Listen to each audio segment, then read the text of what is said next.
So where are we at now? Well, ICPD was in 1994 and India moved forward pretty quickly. But how far have we come is the question. Now, it's a complex question actually. While there was consensus globally and a tremendous amount of interest, enthusiasm and excitement initially, and not just India but many other countries followed suit in terms of implementing the ICPD agenda. Some time later, it had a very turbulent experience globally. See, the reproductive and sexual health agenda was seen as a feminist agenda, which to some degree it was. It had been propelled by feminist activists, NGOs, and donors to fill a gap. But then there was a great deal of politics at play, and we can come to the Millennium Development Goals, which were a rather major effort at development, particularly in the health field. So when the Millennium Development Goals were articulated,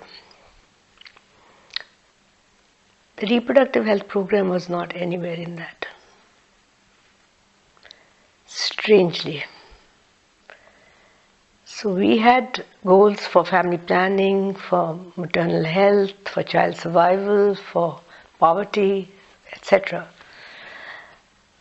But there was no reproductive health mentioned. This had a lot to do with the political scene globally at the time. So one of the reasons for throwing out the reproductive health approach or the reproductive health program was the fact that it was seen as a feminist agenda by many. The other was that the reproductive health approach spoke of abortion, which was a very contentious issue with very strong political overtones.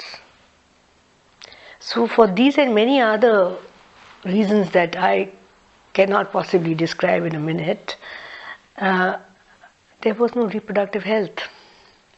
And the reproductive health proponents really had to fight for this.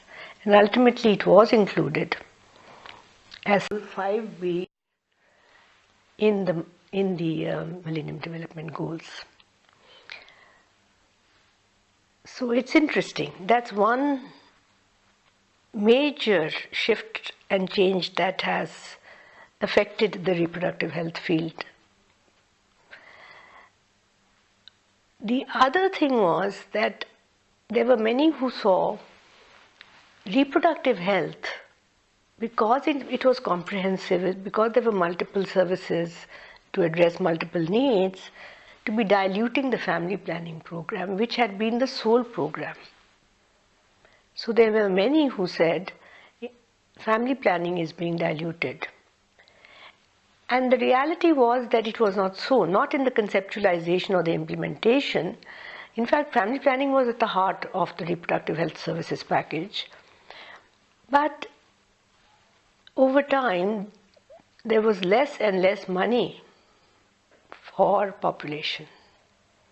More money for reproductive health, more money for HIV and AIDS from the donor community, but less and less for family planning. So there seemed to be a period when many felt that family planning was almost removed from national agendas and international agendas. Now we know that more recently, because of the Family Planning 2020 program, there's a resurgence once again of family planning, and family planning has is getting far more attention than it did, in fact, for the last some years. So again, it comes back and is very much there as a part of a program. So that's the other side that is of importance to mention. So what about the reproductive health services package? Family planning comes back. Abortion, it remains a contentious issue. We are talking of unwanted pregnancy. Now in India, abortion has never been a contentious issue. So regardless, and this is something to be proud of, regardless of the pressures from the outside, India continued with its program, the medical termination of pregnancy program, the abortion program. Successfully, unsuccessfully, these are issues that one can talk about. But it did not for a moment say we will not do this. And they continued that program. Safe motherhood. So we are now talking about safe motherhood much more clearly. This is another interesting story where it was nothing new. Maternal and child health, which means mother and child health, maternal means safe motherhood, has been there for decades. In fact, from our first 5-year plan in this country, maternal and child health programs have been there, on paper at least. But the M was always missing. For decades, the M of MCH was not there. It's only very recently, after a great deal of struggle, has the concern for mother's health become a reality, and we're talking now about the MDG 5, which is to reduce maternal mortality. So the MDGs did a great deal, I think, in terms of reducing maternal mortality. And India is a case in point, because in India, despite the fact that there was an MCH program, despite the fact that people like myself shouted from the rooftops for the need for focusing on women who were dying from pregnancy and childbirth, no attention was paid to this issue. Women in general, and mothers for that matter, were a disposable commodity. Gender issues were very strong. But when India was seen to be contributing a quarter of the maternal deaths globally, and it was being shouted off from the rooftops globally, India was shamed into paying attention to this problem, which had solutions which were known for decades. We knew it. We knew what the interventions were. And now we are implementing some of those, and maternal mortality ratio is declining.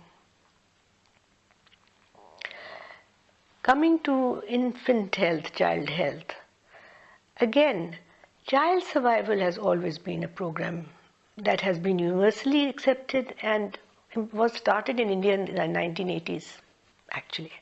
So it's been around. But again, if you look at the reduction in child mortality, infant mortality, we are lagging far behind the MDGs. And yes, there has been considerable improvement, especially in the last few years with a lot of effort. But where is this mortality? In the case of infant mortality, it is the bulk, maybe 50% of it is in the first month of life, neonatal mortality. And the bulk of that is in the first week, which is perinatal mortality.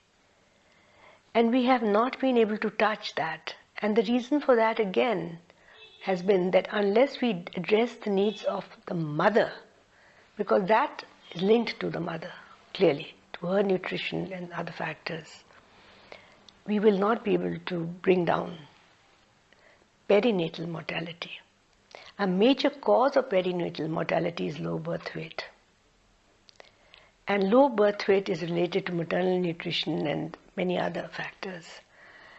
And that hasn't been touched for the last several decades. I think there's hardly any change in the prevalence of low birth weight, which is the major cause today of neonatal mortality. So those are the issues that have yet to be addressed in terms of child survival.